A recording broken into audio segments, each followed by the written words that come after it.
안녕하세요. 오늘도 사연살롱을 찾아주셔서 감사합니다. 저는 30대 중반 여자입니다. 남편과는 20대 끝자락에 2년 정도 연애를 해서 결혼에 골인했어요. 그리고 1년 정도 나름대로 알콩달콩한 신혼생활을 보내고 나니 자연스럽게 아이 이야기가 나오게 되었죠.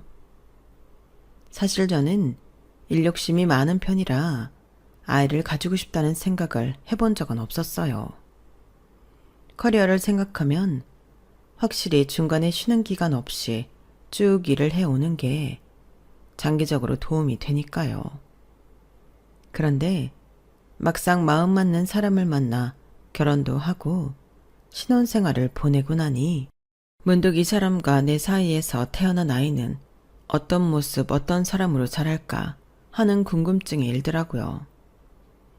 남편을 조금이라도 덜 사랑했다면 이런 생각조차 안 들었을 것 같은데 남편과 저를 반반 닮은 아이라면 정말 세상 어떤 외모 출중한 아기보다도 예쁘고 사랑스러울 것 같다는 생각이 들었죠. 그래서 아직도 고민 중이야? 그렇게 궁금하고 고민되면 한 명만 낳아봐. 낳을까 말까 하면 낳는 게 맞대. 그러니까 그리고 임신할 수 있는 나이도 정해져 있잖아. 이렇게 표현하면 좀 그렇긴 하지만 좀 리미티드 에디션 같다고 해야 하나? 시기를 놓치면 평생 후회할 수도 있잖아. 네가 아이의 생각이 없다면 모르겠는데 그렇게 아이가 궁금하면 한 명은 낳아보는 게 좋지 않나 싶어. 주변 친구들도 저의 갑작스러운 이세에 대한 고민 때문에 깜짝 놀라면서도 다 긍정적인 방향으로 격려를 해주었어요. 친구들 말대로 임신을 할 수 있는 시기가 한정되어 있다 보니 일단은 낳을 수 있을 때 먼저 저지르고 보자는 생각이 들더라고요.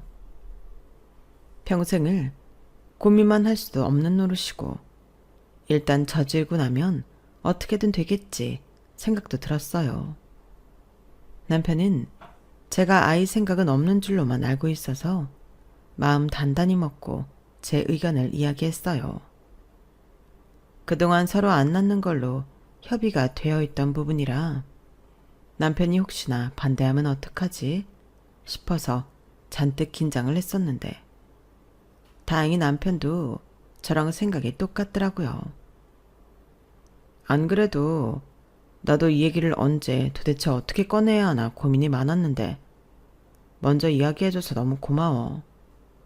아무래도 내가 아무리 아이를 갖고 싶다고 해도 아이를 낳는 건 당신이니까 쉽게 이야기하기 어려웠거든. 어려운 결정해줘서 정말 고마워 여보. 아무튼 그렇게 제 커리어를 잠시 스톱시키더라도 이세를 한 명은 꼭 낳아야겠다는 생각이 들어 그날 이후부터 저희 부부는 바로 아이를 갖기 위한 노력에 들어갔어요. 남편도 지금이 적기라고 생각했는지 그동안 혼자 제게 말도 못하고 앓으면서 모으고 있던 정보들을 공유하기 시작하더라고요. 혹시 모를 경우를 대비해 제왕절개를 잘하는 의사가 있는 병원은 어디인지, 출산 전까지 관리를 잘해주는 병원은 어디인지, 임신했을 때 먹으면 좋은 음식이나 주의사항, 영양제 등등 굳이 제가 열심히 발로 뛰며 알아보지 않아도 될 만큼 유익한 정보들을 많이 모아두었더라고요. 나 진짜 결혼 잘했다. 이런 거 찾아보면서 나한테 어떻게 얘기할지 혼자 고민했던 거야? 진작에 말하지. 나도 고민은 계속하고 있었는데. 남편이 모아둔 정보들을 보니 그동안 아무것도 알아보지 않은 채로 마음만 정리하기 바빴던 제 스스로가 좀 부끄럽더라고요. 동시에 남편에 대한 고마운 마음과 애틋한 마음이 더 커졌어요. 임신을 준비하는 동안 남편은 늘 제가 불안해하거나 초조해하지 않도록 항상 곁에서 섬세하게 신경 써줬어요. 남편 덕분에 마음이 한결 편안해진 덕분인지 생각보다 쉽지 않다고 입을 모아 말하던 임신을 저는 시도한 지 2달 만에 성공하게 되었죠. 임신을 하고 나서는 한 번도 겪어보지 못한 몸의 변화 때문에 어쩔 수 없이 마음이 불안해지는 건 마찬가지였지만 그것 또한 남편의 배려와 돌봄으로 잘 극복할 수 있었어요. 매일 밤 퇴근하고 집에 와서 하루 동안의 일과를 공유하고 뱃속에 있는 아이는 어떤 아이일까? 누굴 닮았을까? 남편과 함께 상상하며 조곤조곤 이야기하다 담드는 소소한 일상이 너무 행복해서 길게만 느껴지던 임신 기간이 금방 지나갔네요. 그런 행복 속에 태어난 아기는 남편과 저의 가장 예쁜 부부만 닮아 태어난 너무 어여쁜 공주님이었어요. 흔히들 자식을 표현할 때 쓰는 말인 눈에 넣어도 아프지 않을 자식이라는 말이 무슨 뜻인지 정말 온몸으로 체감이 되더라고요. 산후조리원에서 나와 온전히 세 식구가 한 지붕 아래서 살아가기 시작한 그날부터 저는 제 남은 인생을 제 딸을 위해 살아가기로 마음먹었어요. 커리어니 뭐니 일을 포기 못해서 아이를 포기하겠다던 지난 날들이 참 철없게 느껴지더라고요. 저에게 아이를 한 명은 낳아보라고 권유한 친구들에게도 감사 인사를 돌리고 싶을 정도로 행복했어요. 육아휴직을 낸 2년을 아주 알차게도 아이 옆에 붙어 있고도 회사에 돌아가면 아이와 떨어져 지내야 한다는 생각에 점점 불안해졌어요. 이런 제 마음을 눈치챘는지 남편이 금방 제게 먼저 권유를 해주더라고요. 여보, 혹시 집에서 아이만 보고 싶으면 그렇게 해도 돼. 부담 갖지 말고 원하는 게 있으면 얘기해. 하루하루 아이가 커가는 모습을 보면 회사에 가 있는 동안 이걸 못 본다고 생각하니 너무 아쉽고 괜히 마음이 미어지는 느낌이 들었는데 또 냉정하게 생각을 해보면 언제까지고 아이 옆에 붙어 있는 것도 안 될 일이라는 생각이 들었어요. 어릴 때 조금이라도 엄마와 아이가 시간을 더 보내면 아이에게 좋기는 하겠지만 현실적으로 생각했을 때 저의 이런 욕심 때문에 남편에게 예정에도 없던 외벌이를 시킨다는 게 너무 미안하더라고요. 아이를 예뻐하고 일하는 동안 아이가 커가는 모습을 놓치는 건 남편도 마찬가지인데 말이에요. 무엇보다도 남편이 외벌이를 하면 아이를 경제적으로 풍족하게 지원을 해주지도 못할 거고 저축도 힘들어질 거라 가족의 전체적인 삶의 질이 떨어지는 일인데 손 놓고 있을 수만은 없었어요. 더 장기적인 미래의 행복을 위해 지금 당장 아쉬운 마음은 좀 접어야겠다는 생각을 했죠. 그래서 복직하기 전에 아이를 잘 돌본다는 시터를 구하기 위해 정말 사람을 많이 알아봤어요. 육아 커뮤니티에 가입해서 동네에서 유명한 사람들을 많이 만나서 면접도 보고 했지만 이상하게도 영 마음에 드는 사람을 찾지 못했어요.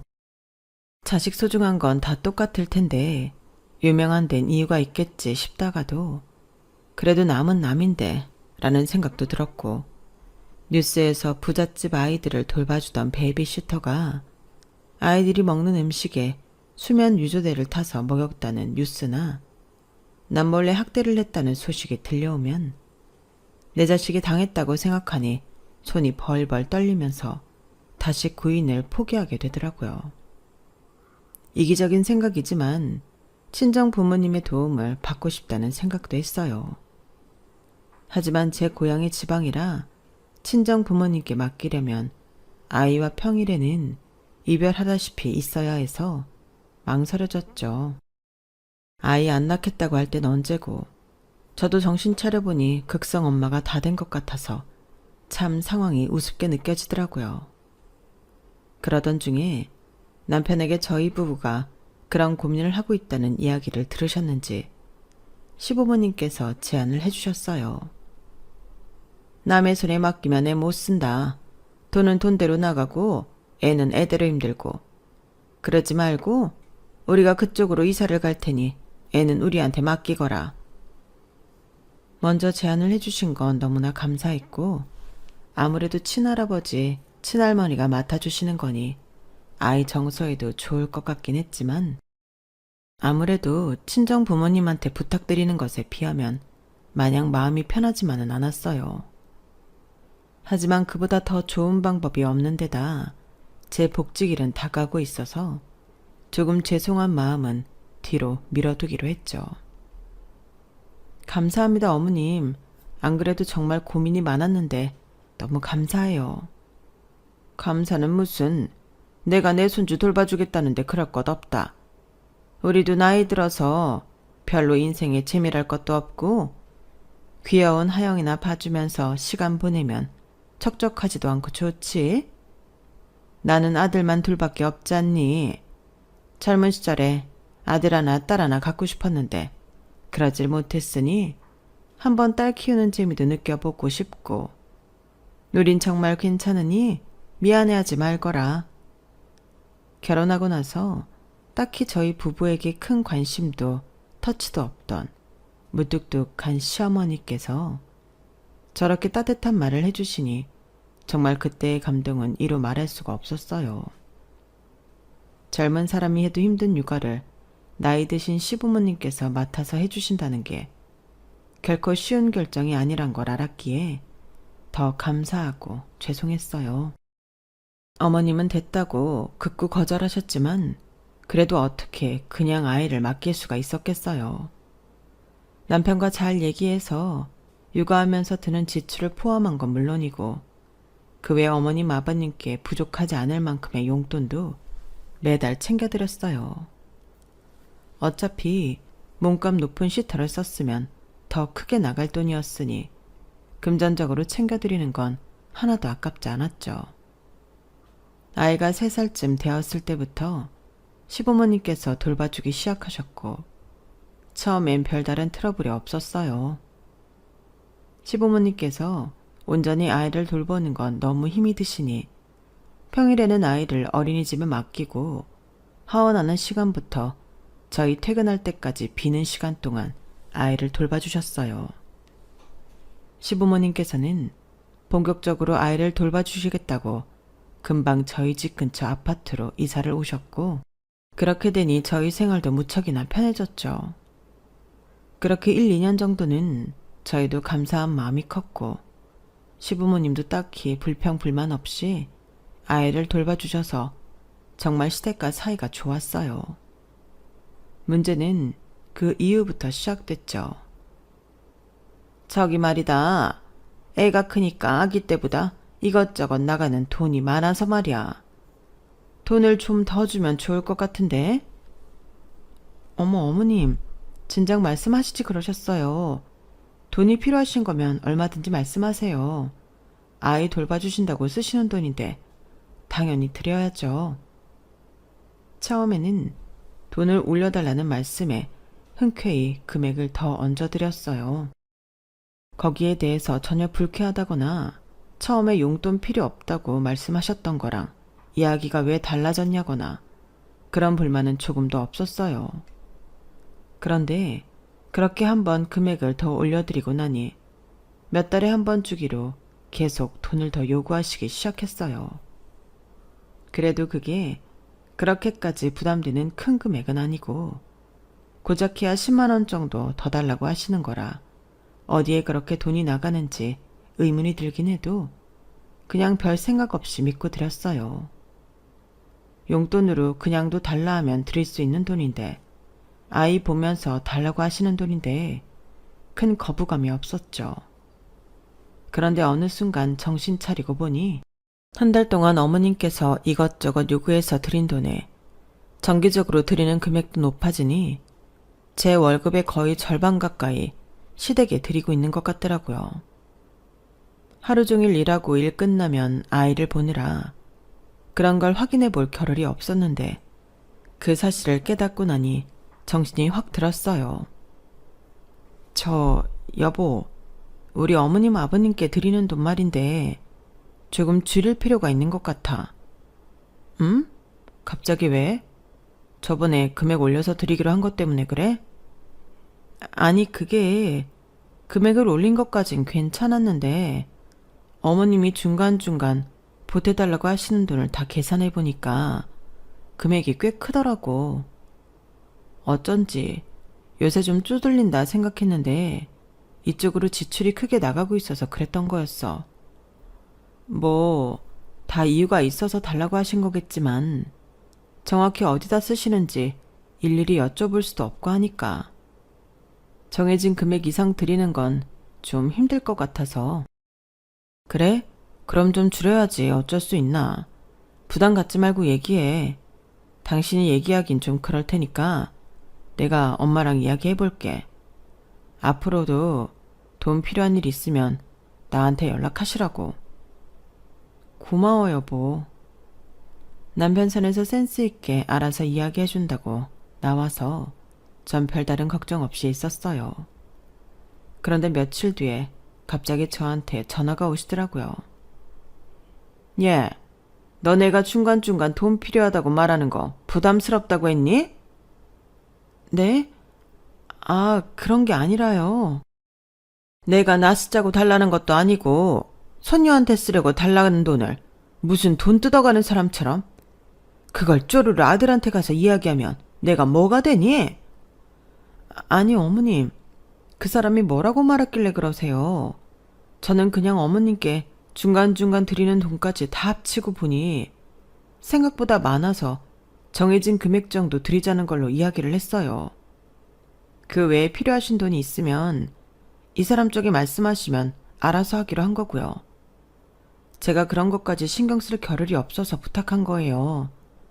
나쁜 뜻 아니니까 오해하지 마세요. 됐다. 나도 아들한테 일일이 돈 달라고 하기 미안하고 민망해서 같은 여자고 육아도 본격적으로 해본 며느리한테 부탁한 건데 네가 그렇게 가서 일러 바칠 줄은 몰랐다. 그런 게 아니라니까요, 어머님. 화 푸세요. 그날은 삐친 어머님의 화를 풀어드리느라 진땀을 뺐어요.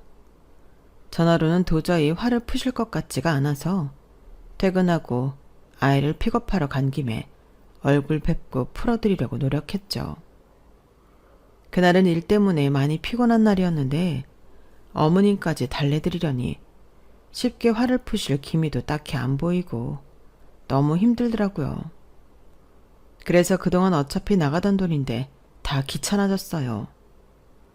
알겠어요, 어머님. 돈 필요하면 그냥 저한테 이야기하세요. 제가 드릴게요. 참, 그러게 진작에 그렇게 나왔어야지. 내가 너 일도 할 수 있게 이렇게 매일같이 하영이 돌봐주는데 돈 가지고 사람 감정 상하게 만들면 되겠니? 네가 나한테 보내주는 그 돈도 다 나 아니었으면 못 벌었어. 그건 알고 일을 해야지. 네. 어머님 말씀이 맞으세요.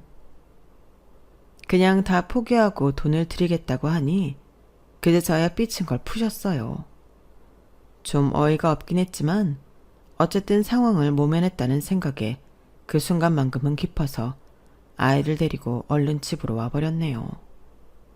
그 뒤로 딱히 어머님이 그 전보다 돈을 더 달라고 한다든지 그런 건 안 하셔서 그래도 다행이라고 생각을 하며 또 시간은 흘러갔어요.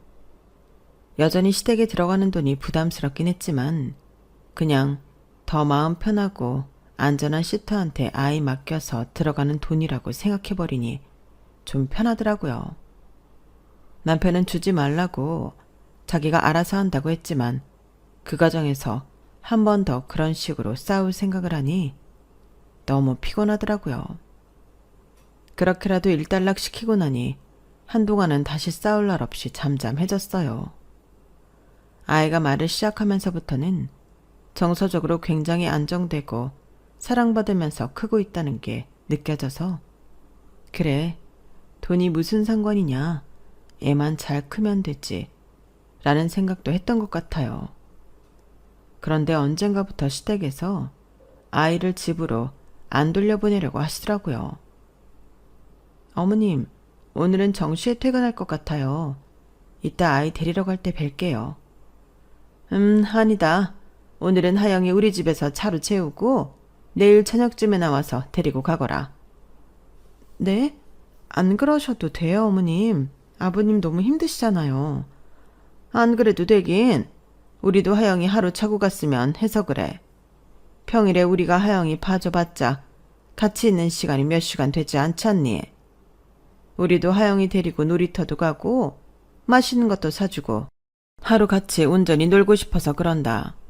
너도 주말에 맨날 애 보느라 지훈이랑 데이트할 시간도 잘 시간도 없었을 텐데 하루 오붓하게 부부끼리 시간 보내는 날도 있어야지. 평일에 일이랑 육아하느라 바쁜데 일주일에 하루 정도는 쉬는 날도 있어야 하지 않겠어? 말씀은 너무 감사하지만 그럼 어머님 아버님께서 너무 힘드신 거 아니세요? 그렇게까지 해주실 필요는 없는데. 그러지 말고 우리가 맡아준다 할 때 감사합니다. 덥석 물고 하루 쉬거라. 나중에 우리도 힘들면 이렇게 해달라고 해도 못 해준다. 내가 지훈이한테도 말해둘 테니까 둘이 오랜만에 나가서 밥도 먹고 놀다가 천천히 와. 요즘 하영이가 말을 시작해서 우리가 얼마나 재밌는지 몰라. 요즘 하영이랑 헤어질 때마다 어찌나 아쉬운지 우리한테도 하영이랑 시간을 좀 보낼 수 있게 해다오. 그렇게까지 말씀하신다면 네 그럴게요. 신경 써주셔서 감사해요 어머님. 저희도 저희지만 이야기를 듣다 보니 어머님 아버님께서 하영이랑 따로 시간을 보내고 싶어 하시는 것도 같았어요. 덕분에 오랜만에 남편이랑 퇴근 후에 술도 한잔하면서 오붓한 시간을 보냈고 다음 날에는 연애하던 시절처럼 풋풋한 데이트도 즐겼어요. 확실히 아이를 낳고 나서는 일에 치이고 육아에 치이다 보니 하고 싶어도 못했던 것들이 많았더라고요. 남편이랑 둘이 보내는 시간이 너무 소중하게 느껴져서 생각보다 주말이 정말 빨리 갔어요. 어머님 아버님 덕분에 우리가 이렇게 둘이서 데이트도 하네. 너무 좋았다. 그치? 그러니까 매주 하루만 맡아달라 할까? 아유 어떻게 그래. 우리도 평일에는 하영이랑 얼마 못 있는데 하영이랑 시간 보내고 해야지. 하긴 그건 그렇다. 놀아도 하영이랑 셋이 놀아야지. 우리 딸만 쏙 빼놓고 놀 순 없지. 오랜만에 당신이랑 시간 보내니 너무 좋아서 해본 소리야. 남편도 너무 행복했는지 실없는 농담도 하면서 어머님 댁에 갔어요. 아이를 데리고 나오는데 어머님이 그날따라 너무 아쉬워 보이시더라고요. 아이도 재밌는 시간을 보냈는지 저한테 묻더군요. 엄마, 할머니네서 한밤 더 자면 안 돼? 아유, 하영아, 할머니 할아버지 피곤하셔. 이제 쉬시라고 해야지. 오늘 엄청 재밌었나 보네. 집 가서 엄마 아빠랑 또 놀자. 할머니 할아버지랑 노는 게 좋은데. 아니면 오늘 엄마 아빠도 여기서 하영이랑 같이 자고 가면 안 돼? 엄마 아빠랑 할머니랑 할아버지랑 하영이랑 이렇게 같이 놀자. 응? 아유, 오늘 얘가 왜 이렇게 때를 쓰지? 안 된다니까. 그러지 말고 하루 자고 가련. 우리는 괜찮으니까 하영이랑 같이 자고 가도 된다. 네? 아니에요, 어머님. 하영이 하루 더 맡긴 것도 죄송한데. 죄송할 거 없어. 우리도 하영에 있어서 간만에 주말다운 주말 보냈는데. 시간도 늦었는데 자고 내일 아침 먹고 가라. 진짜 괜찮아요, 어머님. 하영이 뗐으면 할머니 집에서 못 자게 할 거야. 할머니네 집 가까우니까 하루 자고 또 오자. 얼른. 평소답지 않게 때를 쓰는 아이를 구슬러서 집에 데리고 가느라 혼이 났네요. 갑자기 자고 가라는 어머님의 제안도 좀 당황스러웠고요. 그래도 그날이 특별히 인상 깊을 정도로 뭔가 이상하다고 생각하지는 않았어요. 어머님은 어머님대로 이상할 게 없는 행동이셨고 아이도 그저 할머니 댁에서 재밌는 시간을 보내서 때를 쓴 거라고 생각을 했죠. 그런데 하루를 그렇게 보내고 나니 그 다음 주부터 어머님께서 금요일만 되면 아이를 안 보내려고 하시더라고요. 그 주도 애를 하루 재우고 보내시겠다기에 괜찮다고 한사코 거절을 하고 애를 데리러 시댁에 갔어요. 그런데 시부모님께서 집에 안 계시더라고요. 아버님은 전화기가 꺼져 있으시고 어머님도 몇 번이나 통화음이 지난 후에야 겨우 전화를 받으셨어요. 어머님, 저 집 앞이에요. 안에 안 계시네요. 어디 계세요? 우리 하영이 데리고 밖에 나와 있다. 아, 어디신데요? 제가 그쪽으로 갈게요. 아니, 우리 지금 멀리 나와서. 안 와도 된다니까 왜 왔니? 하영이 하루 재우고 내일 보내마. 우리가 데려다 주고 갈 테니 걱정 말고 하루 쉬거라. 애를 분명히 데리러 오겠다고 말씀드렸는데 제가 퇴근하는 시간에 애를 데리고 나가서는 어디 계신지도 말씀을 안 해주니 많이 당황하고 기분도 상하더라고요. 괜히 저도 오기가 생겨서 애를 데리고 가겠다고 어디냐고 코치코치 묻고 집 앞에서 한참 기다렸는데도 도저히 올기미가 보이지 않아서 결국은 포기를 했어요. 남편도 황당해 하더라고요. 아니, 엄마는 무슨 애를 그런 식으로 갑자기 데리고 나가. 어디 계신지도 말씀 안 해주고? 그러게, 내가 그렇게 데리러 간다고 했는데 한참 기다려도 안 오시고. 좀 나도 기분이 상하네, 이건. 애랑 있는 게 어지간히 좋으신가 보네. 됐어, 냅둬. 엄마도 저러다 힘드시면 언젠간 그만두시겠지. 그냥 좋게 생각하자. 요즘은 애 맡아달라 해도 부모님들이 다 피한다더라. 그냥 엄마 저러다 지치실 때까지 차라리 우리도 우리 시간 즐겁게 보내자. 애가 아무리 이뻐도 연세도 있고 체력도 있으신데 언제까지 저러시겠어? 그건 그러네. 나중에 애 안 보겠다고 하시는 거 아니야? 긍정적으로 이야기하는 남편 덕분에 그날도 기분이 많이 상하지 않은 채로 상황을 넘길 수 있었어요. 그 다음 주, 다다음 주, 그리고 다다다음 주까지도 어머님은 아이를 금요일에서 토요일까지 데리고 계시려고 했지만 남편이 한 말 덕분에 저도 좀 괜찮더라고요. 그 하루는 온전히 저를 위해 쓰는 날이다 생각하고 아이가 있으면 못하는 데이트를 남편과 했죠. 그게 처음 한 달 정도는 되게 좋았어요.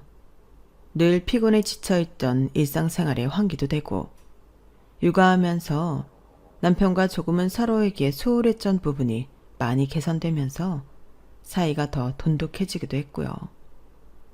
시간이 없어서 못 보던 영화 같은 것도 개봉할 때마다 그때그때 볼 수 있다는 게 예전엔 너무 당연해서 그게 행복인 줄도 몰랐다는 것들도 느꼈고요. 그런데 그렇게 정확히 한 달이 지나가니까 좀 마음 한구석이 공허하더라고요. 아이가 있는데도 아이가 없는 부부인 것처럼 느껴졌죠. 남편도 어느 순간부터 그걸 느끼는 것 같았어요. 데이트를 하다 보면 아이 손을 잡고 행복하게 걸어가는 부부가 보이고 그럼 저희 딸이 생각나고 우리 딸도 같이 데리고 왔어야 하는데 라는 생각을 하다 보면 우리가 왜 아이 없이 나와서 둘이서만 이러고 있지? 라는 생각으로 자연스럽게 연결이 되더라고요. 생각해보면 평일에도 몇 시간 못 보내는데 주말 중 하루마저 얼굴을 못 보고 지내니 아이랑 보내는 시간이 너무 적다고 생각이 들었어요.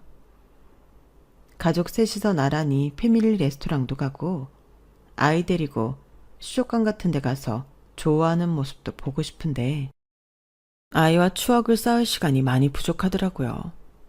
그래서 고민 끝에 다시 어머님께 말씀을 드렸죠. 어머님, 이제는 진짜 주말에는 좀 쉬세요. 더 이상은 저희도 죄송해서 못 맡기겠어요. 어머님 말씀대로 둘이 시간 보낼 만큼 보냈고 그러고 나니까 엄마 아빠 없이 놀고 있을 하영이 생각하면 미안해서 마음이 편치가 않아요. 아니, 그럴 필요 없다. 하영이가 언제 엄마 아빠 찾는 거 봤니? 우리 하영이 아주 씩씩하게 할아버지 할머니랑 잘 놀고 있으니까 괜한 걱정하지 말아라. 그쯤 되니까 약간 화까지 날 것 같아서 꾹 참고 그냥 솔직하게 말씀을 드렸어요. 어머님 사실은요. 저희도 아이랑 보내는 시간이 워낙 없다 보니 주말에 아이랑 시간을 좀 보내고 싶어요. 주말은 이틀밖에 없고 아이랑 맘 편히 놀 수 있는 날은 금요일 저녁에서 일요일 낮까지인데 그 중간 시간을 아이를 맡기니까 아이랑 보낼 시간이 적어도 너무 적은 것 같아요. 저도 남편이랑 둘이 시간 보내는 것도 좋긴 한데 놀다 보면 아이 손잡고 다니는 부부 보면 하영이 생각나서 마음이 안 좋아요. 더 이상 그런 쪽으로는 배려는 안 해주셔도 되니까 이제 주말에는 아이 그만 봐주셔도 돼요. 제발 이번에는 제 말을 이해해 주시길 바라면서 최대한 부드럽게 말씀을 드렸는데 어머님은 무슨 면전을 대고 욕이라도 들은 사람 마냥 반응하시더라고요. 뭐라고? 너 내가 얘 계속 봐주니까 진짜 베이비시터쯤으로 생각하는 거냐? 네? 어머님, 그런 뜻 아닌 거 아시잖아요. 그런 뜻이 아니면 할머니가 손녀랑 시간 보내고 싶다는데 그걸 막아? 내가 앞으로 살면 얼마나 산다고? 어? 나도 말이야. 평일에 애 하원하고 너네 퇴근할 때까지만 봐주는 거라서 평일에는 하영이랑 있어도 같이 있는 것 같지가 않아. 이제 좀 같이 놀만 하면 내가 와서 쑥 데리고 가는데 무슨 시간을 같이 보낼 수 있겠니? 애 봐주는 거 맨날 말로만 고맙다고 하면서 토요일 하루를 양보를 못해? 그럼 난 니네가 애 봐달라고 할 때만 봐줘야 하니? 늙은 시애미를 필요할 때만 갖다 쓰려고 해? 내가 너네 필요할 때만 손녀를 볼 수 있는 거야? 어? 아니 어머님, 일단 진정 좀 하세요. 그렇게 생각했으면 이런 말씀도 진작에 드렸겠죠. 근데 아니잖아요. 어머님도 하영이랑 시간 보내고 싶어 하시는 것 같아서 그동안 원하시는 대로 주말에도 계속 맡겼잖아요. 더 이상은 남편이나 저나 이렇게 지낼 수 없다고 생각해서 말씀드린 거예요. 저희도 하영이 어린 시절 추억 만들어줘야죠. 아유, 그래, 됐어. 애 낳은 게 아주 벼슬이지. 하영이 주말에 맡기기 싫으면 영영 데리고 가서 시터한테 맡기던지 니네 마음대로 해라. 나도 더 이상 니네한테 이용만 당하진 않을 거니까. 알겠니? 아니 어머님, 저희 마음도 헤아려 주셔야죠. 어머님도 자식 키워보셨으니 제 마음 아실 거 아니에요. 마음은 무슨 마음? 아무리 네 자식 귀에도 그렇지. 맨날 손녀 봐주고도 정작 원할 때 못 데리고 있는 게 할미 마음은 네가 알기는 하냐? 너도 늙어서 네 자식한테 이용당해 마라. 그런 소리가 나오나?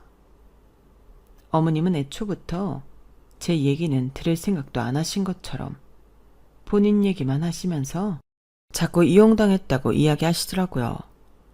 더 이상 이야기해봐도 소용이 없을 것 같아 답답한 마음에 달래드리려는 걸 관뒀고 이 사실을 뒤늦게 알게 된 남편이 어찌어찌 뒷수습을 해서 기분이 조금이나마 풀리신 것 같았어요. 사실 그렇게 어머님과 싸우고 나니 어머님한테 애를 더 맡기고 싶지가 않았는데 당장은 별 다른 방법이 없어서 저도 못 이긴 척 아이를 어머님께 맡겨야 했어요. 한바탕 싸우고 난 뒤라서 그런지 그 다음부터는 금요일에 아이를 데리고 있으려는 시도는 안 하시더라고요. 그래서 좀 안심을 하고 있었는데 어느 날 애가 이상한 소리를 하더라고요. 엄마, 나 요즘은 왜 할머니 집에 안 보내줘? 나 할머니한테 갈래. 할머니랑 할아버지랑 놀래. 할아버지랑 할머니 이제 힘들어서 안 돼. 하영아, 이제 엄마 아빠랑도 놀러 다니고 해야지. 할아버지랑 할머니는 하나도 안 힘들다는데 하영이랑 있고 싶대. 그럼 엄마 아빠는? 엄마 아빠도 하영이랑 너무 같이 있고 싶은데 하영이는 엄마 아빠랑 같이 놀고 싶지 않아? 그런데 엄마 아빠는 할머니랑 할아버지만큼 날 사랑하지 않잖아. 응? 그게 무슨 소리야, 하영아? 엄마 아빠보다 하영이를 사랑한 사람이 어딨어. 엄마 아빠가 하영이 낳았잖아. 누구보다도 하영이 사랑해. 할머니가 아니라던데? 엄마가 날 사랑했으면 회사 같은 건 안 갈 거래. 할머니가 하영이를 더 사랑해서 회사도 안 가고 하영이 돌봐주는 거래. 그리고 할머니는 하영이랑 계속 같이 있고 싶은데 엄마가 할머니랑 하영이 사이를 질투해서 하영이를 뺏어가는 거래. 뭐라고? 하영아, 할머니가 언제 그런 얘기를 했어? 얼마 전에 비밀이라고 하면서 말해줬어. 할머니가 하영이랑 같이 주말에 있고 싶대. 할머니 집에 가게 해달라고 엄마한테 말해보라 했어. 하영이는 아직 어려서 비밀이 뭔지, 질투가 무슨 의미인지 잘 모르는 듯 했어요. 그랬기에 다행이지 아니었다면 순진한 아이가 영영 비밀이랍시고 할머니가 한 이간질을 말하지 않았을 거라고 생각하니 순간 머리가 아찔해졌어요. 그리고 정말 화가 치솟더라고요. 하영아, 네가 이해할지는 모르겠지만 실은 할머니랑 엄마랑 좀 싸웠어. 할머니가 엄마한테 화가 나서 하영이한테 거짓말한 거야. 엄마 상처받으라고. 엄마가 왜 상처받아? 하영이를 제일 사랑하는 사람은 엄만데 엄마가 아니라고 말하면 엄마는 엄청나게 상처받지. 엄마가 하영이 너무 사랑해서 같이 시간 보내고 싶은데 할머니가 하영이를 집에 안 보내줘서 엄마가 할머니한테 하영이 보내달라고 하다가 싸웠어. 할머니는 엄마가 하영이랑 주말에 놀기 싫어서 할머니 집에 재우는 거랬는데? 그런 거 아니야, 하영아. 그래서 요즘은 엄마가 하영이 할머니 댁에 안 보내잖아. 그치? 응. 할머니랑 싸우고 나서 엄마가 주말에 하영이 데리고 있기로 해서 안 보내는 거야. 하영이도 엄마랑 아빠랑 시간 보내면 좋지 않아? 평소에는 같이 못 있잖아. 할머니처럼 회사를 안 가면 되잖아. 그러면 하영이 예쁜 옷도 못 사주고 맛있는 음식도 못 사주는데 엄마는 하영이 하고 싶은 거 하게 해주려고 회사 다니는 거야. 하영이도 엄마가 예쁜 옷 사주고 맛있는 거 사주면 좋아하잖아. 그치? 응. 엄마도 회사 안 가고 하영이만 보고 있고 싶지. 그래도 하영이 행복하게 해주려면 가기 싫은 회사도 가야 하는 거야. 하영이도 어른이 되면 알 거야. 알겠어. 그럼 오해 풀린 거지, 내 딸? 응. 엄마가 하영이 제일 사랑하는 거지? 당연하지, 하영아. 딸과 극적으로 오해를 푼 후에 저는 정말 머리끝까지 화가 났어요. 안 그래도 어머님과 싸운 날부터 바로 괜찮은 시터를 찾고 있었기 때문에 괜찮다고 생각했던 사람에게 면접 일정을 잡자고 연락을 했어요. 그리고 어머님께 바로 전화를 걸었죠. 어머님, 이제 하영이 안 봐주셔도 돼요. 내일부터는 그냥 저희가 알아서 돌볼게요. 뭐? 갑자기 앞뒤 맥락 다 자르고 그게 무슨 소리냐? 말 그대로예요. 길게 말씀드릴 것도 없고요. 이미 불편해진 사이에 자꾸 아이 맡기는 것도 싫어서 그래요. 어머님도 억울하지 않으세요? 제가 필요할 때만 애 맡기는 거요. 아니, 억울하다기보다는 저도 생각해보니 제가 너무했다 싶어요. 어머님한테 애를 맡기고 원하실 때마다 보게 해드리던지 그럴 거 아니면 그냥 애를 안 맡기는 게 맞는 건데 그쵸? 아니, 갑자기 이러는 이유가 뭐냐? 또 뭐가 그리 불만이야? 불만은 없고요. 어머님이랑 제가 사이 안 좋은데 애가 자꾸 어머님이랑 제 사이에 왔다 갔다 하면서 크면 정서상 별로 좋을 것 같지 않다는 생각이 들어서요. 우리 사이랑 하영이랑 대체 무슨 상관이 있다는 거야? 나한테 맡기기 싫으면 차라리 그렇게 말을 하면 되지. 무슨 말이 이렇게나 많은 거야? 끝까지 위하는 척하는 거냐? 하영이가 네 방패야? 왜 상관이 없어요. 어머님이 하영이한테 저 이간질 시키는 거 다 알게 됐는데 엄마랑 딸 사이를 이간질 시키는 게 정상적인 할머니가 손녀한테 할 짓은 아닌 것 같은데요. 저는요, 돈 많이 들더라도 제대로 된 사람이 제 딸 돌봐줬으면 좋겠어요. 친할머니니까 돈 주고 고용한 남보다야 낫겠지 싶어서 그동안 어머님한테 맡긴 건데 이건 좀 아닌 것 같네요. 어머님한테 하영이 맡겨서 평생 이간질 당하며 사느니 생판 남한테 맡기는 게 낫겠어요. 뭐야? 그게 이때까지 애 사랑으로 키워준 시애미한테 할 소리야? 정말 사랑만으로 키우신 건 맞으세요? 그냥 외롭고 적적해서 데리고 있으셨던 건 아니고요. 뭐라고? 너 말 다 했어? 하영이를 정말 사랑하셨다면 엄마인 저랑 이간질은 하지 마셨어야죠. 그게 어린애 정서에 얼마나 나쁜 건지 알면서도 그냥 어머님 이기심에 이간질 하신 거잖아요. 어머님이 진짜 하영이 사랑해서 돌보고 싶으신 거면 그렇게 하게는 해드릴게요. 대신 저 어머님한테는 이제 용돈이고 뭐고 못 드려요. 어머님이 그렇게 하영이 사랑하시면 아무런 지원 없이 봐주시던가요. 그럴 수 있으세요? 그래, 내가 뭐 돈 때문에 애 보는 줄 알아? 난 그냥 우리 손녀가 이뻐서 봐주는 거야. 사람을 뭘로 보고? 아, 그러세요? 그렇다면 참 다행이네요. 그렇게 진심이시라면 내일부터 하영이 다시 보낼게요. 애가 저한테 어머님 하시는 말씀 다 전해주기로 했으니까 또 이간질할 생각은 마시고요. 어머님이 오기를 부리시길래 어이가 없어서 아이를 다시 보내기 시작했어요.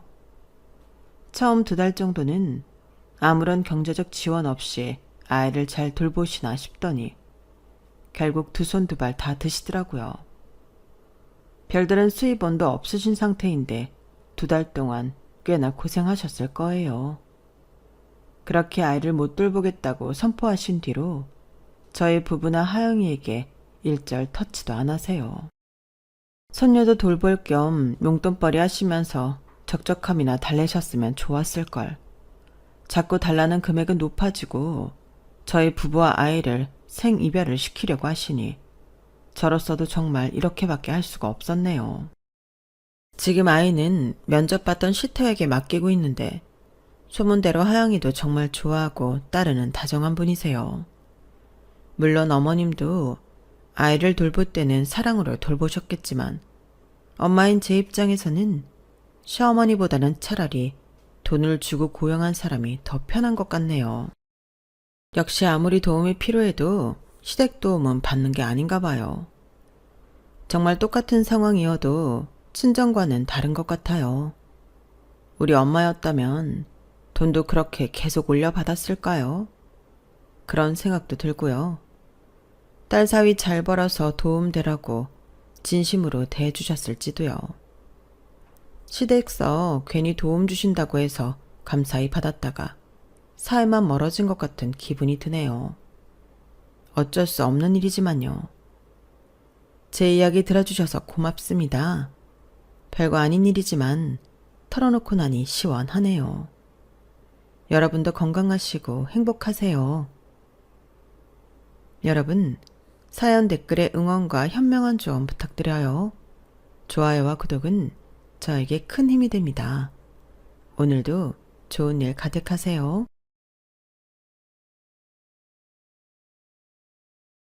안녕하세요. 오늘도 사연 살롱을 찾아주셔서 감사합니다. 저는 이제 50대 중반의 여자입니다. 저에게는 딸만 둘이 있는데 첫째는 시집을 보낸 지 오래고 이제 벌써 둘째 딸의 결혼을 앞두고 있네요. 젊은 시절 뭣도 모르고 지금의 남편과 순수하게 연애를 시작해 결혼을 한 뒤부터는 그전까진 나름대로 평탄하기만 했던 삶이 참 다사다난해지더군요. 개인적인 생각이긴 하지만 지난 인생을 돌이켜보면 나이가 성인이라고 하루아침에 성인이 되는 것이 아니라 자신의 가정이 생기게 되면 그때부터 서서히 성인이 되어가는 것이 아닌가 싶습니다. 결혼해서 가장 행복했던 순간을 꼽으라면 단연 예쁜 2딸을 낳았던 순간이었어요. 딸들이 참 천사처럼 순하고 예쁘기도 했지만 한편으로는 사랑하는 남편을 꼭 닮은 아이들을 낳았다는 게 뿌듯하기도 했고, 아이들을 통해 타인이었던 남편과 더욱 하나로 연결된 것 같은 소속감을 느낄 수 있어서 행복했어요. 이쯤 이야기하면 눈치챌 만한 분들은 채셨겠지만, 네, 저는 남편을 사랑 하나만 보고 결혼한 사람이랍니다. 아무리 저희 젊은 시절에는 사람들이 지금보다 순수했다고는 해도 너무 순진했던 거죠. 시댁이나 결혼을 다루는 TV 프로그램들을 보면 요즘은 젊은 여자들이 깍쟁이처럼 집안 따지고 조건 따지고 따지는 게 많다고들 이야기하지만, 저는 요즘 사람들이 옛날과는 많이 달리 똑똑해져서 그런 거라고 생각해요. 저도 요즘 사람들 같은 가치관을 가지고 옛날로 돌아가라고 하면 지금의 남편을 선뜻 선택할 수 있을지 자신은 없지만, 그래도 이번 생은 남편을 만나 뜨겁게 사랑할 수 있어서 후회 없다는 생각이 드네요. 남편이 아니었다면 평생 겪어본 일도 없었던 감정을 많이 겪으며 살았으니까요. 남편과는 대학생 때 종종 친구들의 견우로 나갔던 미팅에서 처음 만났어요. 그날 흐름상 남편과 커플이 되지 못했지만 사실 저는 남편에게 첫눈에 반했고, 남편과 커플이 되고 싶었지만 어쩌다 보니 마음대로 되지는 않았네요. 그런데 다행히 남편도 상대보다는 저에게 관심이 있었고, 그렇게 각자 커플이었던 사람들에게 양해를 구하고 저희는 본격적으로 만나게 됐어요. 누구보다 빠르게 사랑에 빠진 만큼 연애로 이어지는 속도도 빨랐고, 그래서 전 사실 남편과 결혼까지 하게 될 줄은 상상도 못했어요. 이렇게 불타오르는 감정은 처음이었고, 주변에선 다들 그런 사랑은 빨리 타오른 만큼 빨리 꺼진다고들 하더라고요. 그래서 처음에는 큰 기대 없이 마음이 이끌리는 대로 만났는데, 웬걸? 남편은 첫인상이 전부가 아니라 만나면 만날수록 괜찮은 사람이었어요. 심성이 워낙에 착하고 다정했고 기본적으로 마음이 따뜻한 사람이었어요. 사실 이런 게 별것 아닌 것처럼 보일 수 있지만 살아보면 생각보다 이런 사람이 많지 않잖아요. 저에게 좋은 일이 있든 나쁜 일이 있든 항상 예쁜 말로 저를 응원하고 위로해주는 사람이라 함께하는 일상이 안정적이고 행복했어요. 그렇게 남편과 보내는 하루하루가 너무 좋다 보니 장기 연애로 이어졌고, 둘 다 결혼할 나이가 되니 자연스럽게 혼담이 오가게 되었죠. 물론 연애를 오래 했기 때문에 각자 집안 환경에 대해서는 어느 정도 인지하고 있는 상태였어요. 남편은 위에 누나 하나, 형 하나 있는 집안의 막내였어요. 집안 형편은 그럭저럭 넉넉하게 사는 집이었지만 어머님께서 아들들에 대한 애착이 심한 편이었고, 시누이도 어머님께 세뇌를 당해서인지 두 동생들에 대한 간섭이 좀 있는 편이었어요. 연애 때도 그걸 숨길 수가 없어서 가끔 예비 시누이가 선을 넘는 짓을 했던 적도 있었어요. 예를 들면 제가 남편과 사귄 지 1년이 좀 넘어갈 때쯤 남편과 데이트하러 나간 약속 장소에 남편이 처음 보는 여자와 함께 있더라고요.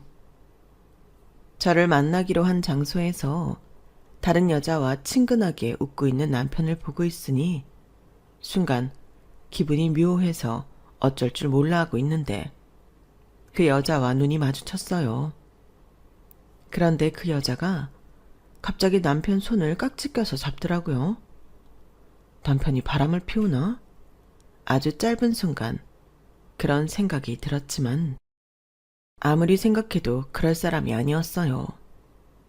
머릿속으로는 남편을 믿는다고 해도 제 눈앞에 보이는 장면이 워낙 충격적인지라 마음이 쿵 하고 내려앉았고 몸이 얼어붙더라고요. 그런데 남편이 갑자기 여자를 밀치고 뒤를 돌아보더라고요. 아, 진짜? 누나, 이런 거 하지 말라니까. 어? 윤선아, 왔어?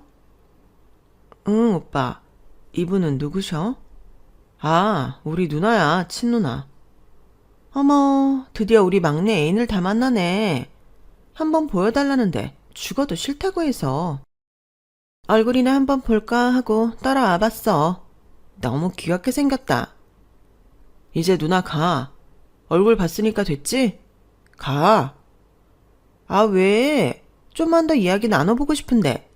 나 같이 차 한 잔만 마시고 가도 될까? 내가 사줄게. 도대체 무슨 상황인지 이해는 안 가지만 저렇게 가기 싫다는 사람을 초면부터 내치기가 좀 못해서 어쩔 수 없이 고개를 끄덕였어요. 네, 그럼 차 한잔 해요. 다행히 그날은 데이트한다고 열심히 꾸미고 나간 날이라 망정이었지. 이렇게 예고도 없이 남자친구의 가족을 만나게 될 줄은 몰랐어서 너무 갑자기 긴장되고 마음이 불편하더라고요. 남편도 미안했는지 안절부절 못하는 느낌이었고요. 차라리 사람을 편하게 해주는 스타일이라도 됐으면 덜 했겠는데 예비 시누이는 그때도 사람을 꿰뚫어보려고 하는 듯이 저를 아주 빤히 쳐다봤어요. 그러면서 일일이 품평을 아끼지 않았죠.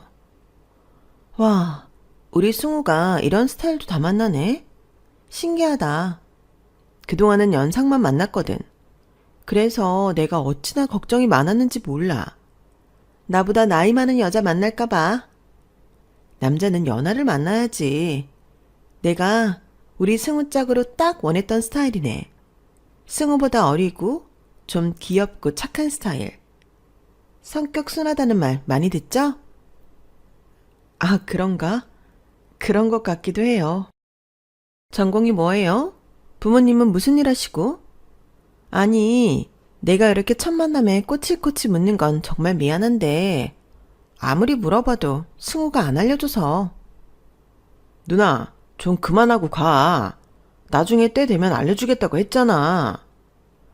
야, 네가 오래 사귈 여자면 나한테 당연히 어떤 여자인지 다 보고를 해야지. 두 사람 벌써 1년이나 사귀었다며. 그럼 앞으로 몇 년을 더 사귈지 모르는 건데 그걸 누나한테 말 안 하는 게 이상한 거야. 내가 누나한테 왜 그런 걸 일일이 말해야 되는데? 그만 좀 간섭해.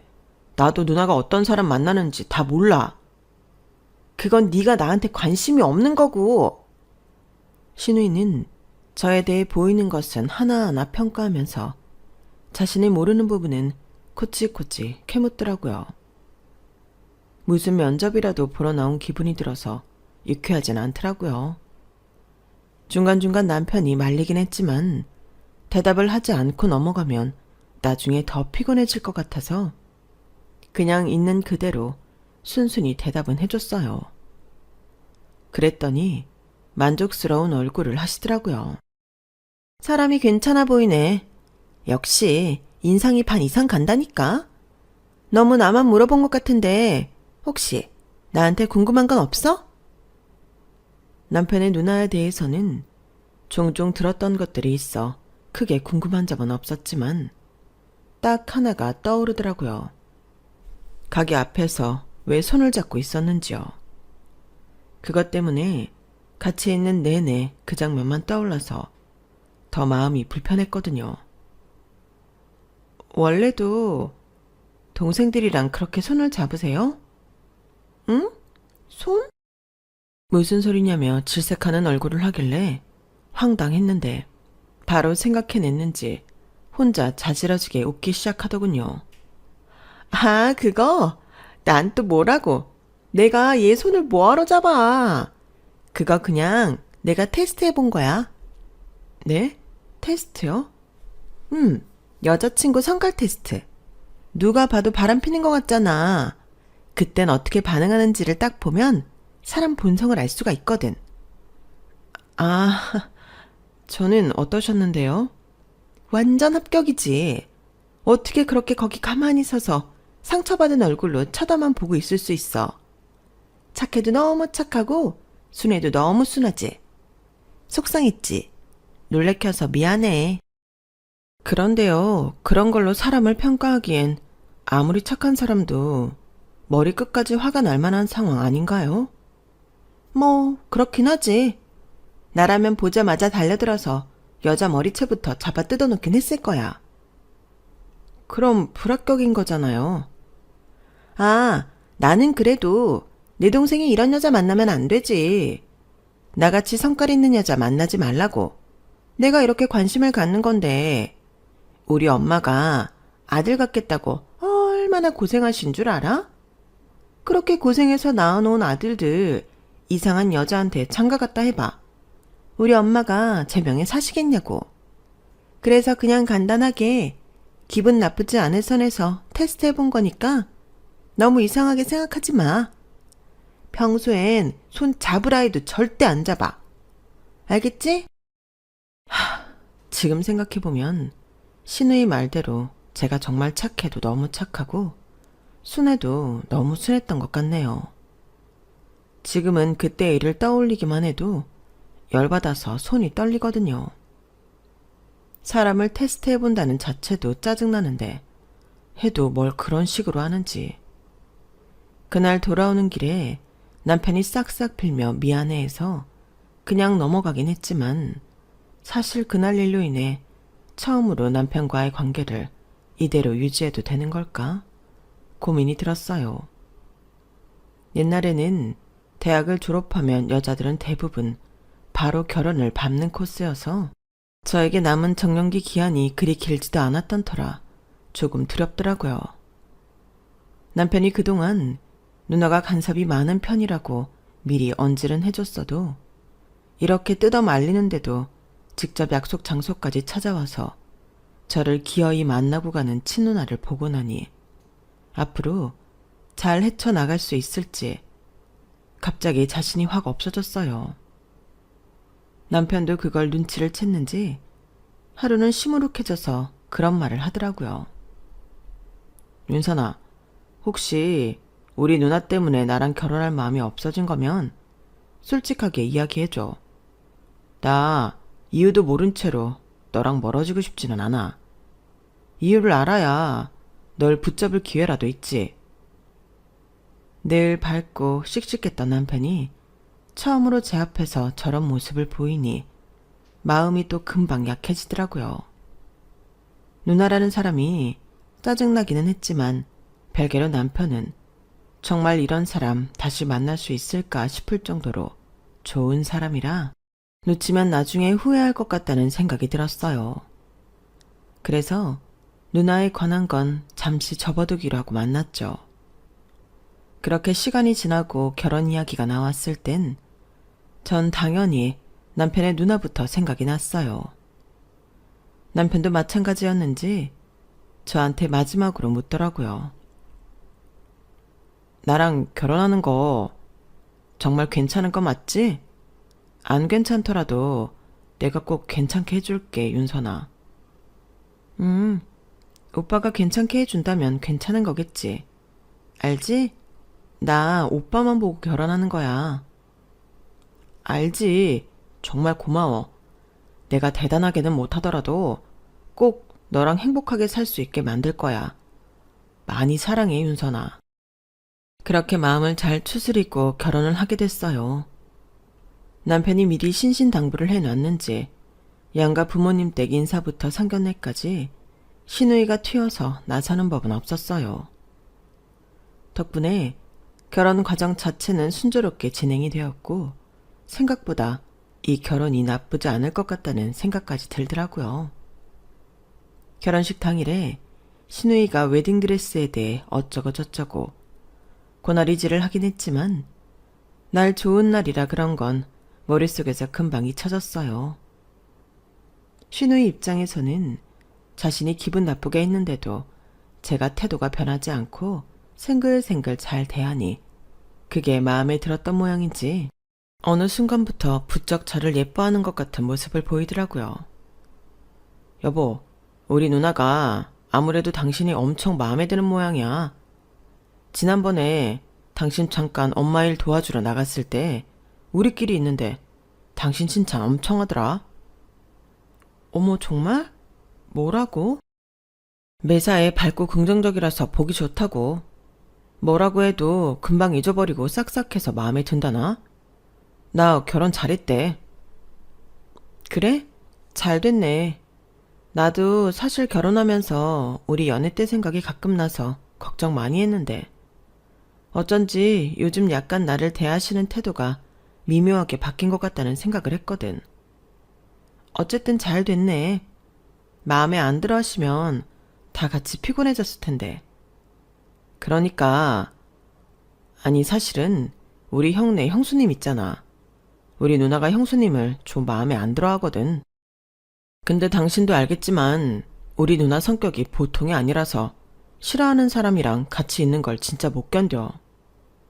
당신이 들어온 지 얼마 안 돼서 티는 안 내려고 노력하고는 있는 것 같은데 당신 없을 때 분위기 진짜 살벌하거든. 형수님도 어쩔 줄 몰라 하고. 그랬구나. 뭐 때문에 그렇게 마음에 안 들어 하시는 건데?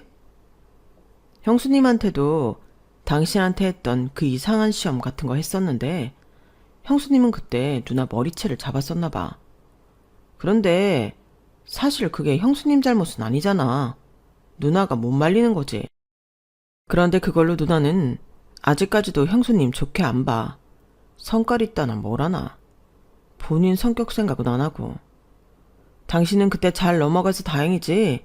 당신한테까지 그런 걸 할 줄은 나도 몰랐지만. 어쨌든 누나가 당신은 좋게 보고 있으니까 우리는 그렇게 불편할 일은 없을 거야. 다행이네. 그때까지만 해도 그 이상한 시험에 운 나쁘게 걸려든 형님이 안타깝고 안쓰럽다는 생각 외에는 별다른 생각은 없었어요. 신우이가 약간 별난 사람인 것만 조심하면 제 시집생활에 큰 문제는 없다고 생각을 했죠. 시부모님도 아들들에 대한 애착이 강하다고 들어서 내심 불안해하고 있었는데 신우이가 잘 말해준 덕분인지 저에게는 그다지 터치도 강하지 않으셨어요. 시댁의 서너 번 가족 행사로 인해 방문한 뒤에야 시댁에서 저와 형님을 대하는 태도가 미묘하게 다르다는 걸 눈치챌 수 있었죠. 문제는 그 서너 번이 시집 온 지 얼마 안 된 저를 위해 시댁 식구들이 나름대로 참고 있었다는 점이었어요. 결혼한 지 1년이 지나가자 시댁에서는 원래 하시던 대로 형님을 대놓고 면박 주기 시작하셨어요.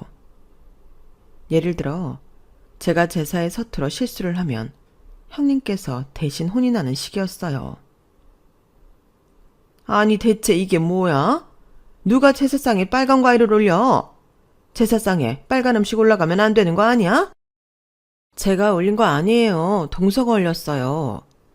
아, 죄송합니다. 제가 미처 그 생각은 못하고. 아, 작은 올케가 올린 거야? 작은 올케는 그럴 수 있지. 시집 온 지 얼마 되지도 않았는데 엄마. 근데 큰 올케, 작은 올케가 모르는 것 같으면 옆에서 알려주고 도와줘야지. 그걸 나 몰라라 하고 상에 올릴 때까지 보고만 있어? 같이 일하는데 뻔히 보고 있었으면서 안 말린 의도가 너무 궁금한데 난? 제가 무슨 작은 올케 실수하는 것까지 일일이 지적을 해야 돼요? 제가 안 나서도 알아서 잘 지적하시고 계신데 뭐가 문제예요? 뭐라고? 지금 말 다 했어? 그만하세요. 제 잘못인데 저 때문에 형님들께서 감정 상하실 일은 없잖아요. 제가 다음부터 유의할게요. 그러니까 그만들 하세요. 참나. 동서, 좀 잘 좀 해. 형님은 나만 보면 못 잡아먹어서 안달인데 이젠 하다하다 동서가 잘못한 것까지 나한테 뭐라고 하시잖아. 동서가 잘못하니까 욕먹는 건 나야. 알겠어? 네, 죄송합니다. 참나. 또 작은 올케한테 저러네. 잘 모르면 가르쳐주면 되지. 왜 또 말을 그런 식으로 해? 형님이 맨날 저한테만 뭐라고 하시니까. 저 좀 그만 괴롭히세요. 두 사람은 매번 사소한 일로도 언성을 높이며 싸워대기 일쑤였고 시부모님도 못마땅해 하시긴 했지만 이런 일이 자주 있었던 모양인지 따로 나서서 중재하진 않으시더라고요. 남편에게 물어보니 아주버님 역시 몇 번 동서를 말렸지만 잘 되지 않아 그냥 둘이 싸움 붙기 시작하면 식구들은 언젠가부터 방관하는 분위기가 되었다고만 얘기해줬어요. 사실 두 분이 서로의 문제로 싸운 날에도 저도 그냥 피곤하니 한 발 물러나 있으면 됐지만 저로 인해 싸움이 붙었던 그날만큼은 도저히 모른 척하고 있기가 힘들더라고요. 그래서 그날만큼은 드물게 잔뜩 화가 나 있는 형님에게 가서 말을 걸었어요. 솔직히 제가 볼 땐 형님이 욱하는 성격이 있어서 신우이가 하는 말에 그냥 넘어갔어도 될 걸 못 넘겨서 일이 커지는 것도 있어 보였거든요. 형님, 앞으로 제가 잘못한 거 지적당할 때는 그냥 저한테 바로 넘겨주세요. 괜히 거기서 화내시면 싸움만 커지고 형님도 기분 더 나빠지고 좋을 거 없으시잖아요. 아니 동서, 내가 진짜 억울해서 그래. 동서는 이 집에 늦게 들어와서 잘 모르겠지만 이놈의 시댁 식구들은 뭐만 하면 날 못 잡아먹어서 안달이라니까. 동서도 요 몇 번 봐서 이제 슬슬 분위기 파악 될 거 아냐. 동서가 보기에도 좀 그래 보이지 않아? 나한테만 다들 너무 뭐라고 하는 거? 네, 제가 보기에도 그런 면이 없진 않은데요. 이럴 때일수록 그러려니 하고 넘기시는 게 좋을 것 같아요. 저는 사실 어쩌다 지적당하거나 혼나게 되더라도 우선 넘기잖아요. 그러면 시부모님도 그렇고 신우이도 그냥 분위기 가볍게 잘 넘기시더라고요. 형님도 좀 그렇게 해보시면 어떨까 해서요.